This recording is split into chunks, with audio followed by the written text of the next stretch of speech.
I do business as the executive happiness coach, right? That's my brand, that's my logo. And the executive part, most people get really easily. Okay, top leader in an organization. The happiness part I want to clarify.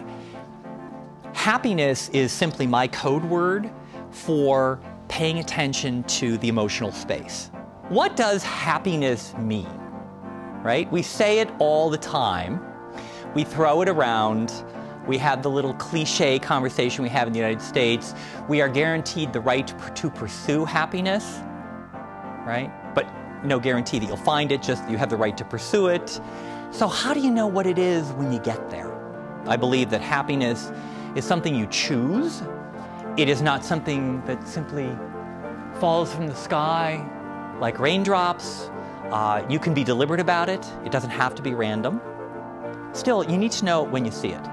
Happiness isn't the destination. It's not the place you're trying to get to. It's the way you go on the journey. It's the way you process, how you are along the way. And then there's this whole family of what we call positive emotions because we want to experience them. One of the most foundational elements of positive emotions is that they occur most often when you are in connection with other people. Happiness, joy, optimism, contentment, mercy, forgiveness, just plain old satisfaction, calm, enthusiasm, right? All those things that kind of move us forward or connect us to other people. Those are the positive emotions.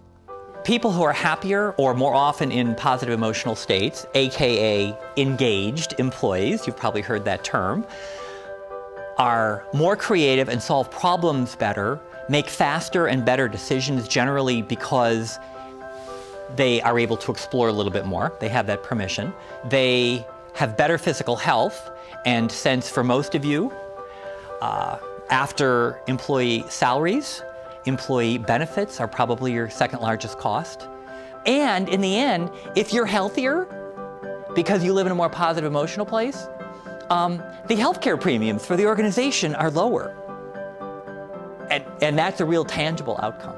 Turnover and retention and absenteeism tend to give you better numbers in organizations where people are happier and more connected. So you're more productive, you do better work, you're contagious in a positive way, right? We worry about washing our hands when the flu bug's going around. If you come in with the happiness bug, we want you to go out and touch everyone else, right? Because people work better when their mood is higher. When you are engaged in work that actually has meaning for you, that is the longest lasting and most sustainable form of happiness. When you ascend into leadership, it's kind of like climbing a mountain, right?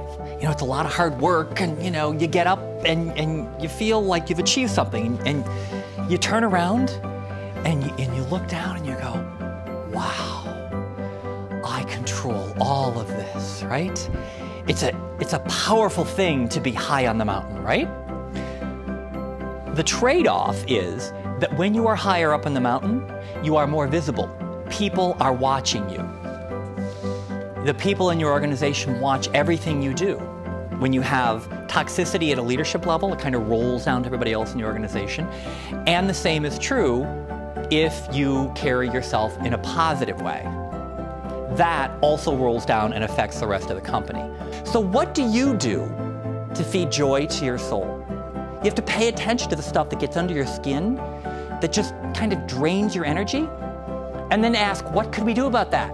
It might mean you need to hold a difficult conversation you've been avoiding that's really dragging you down.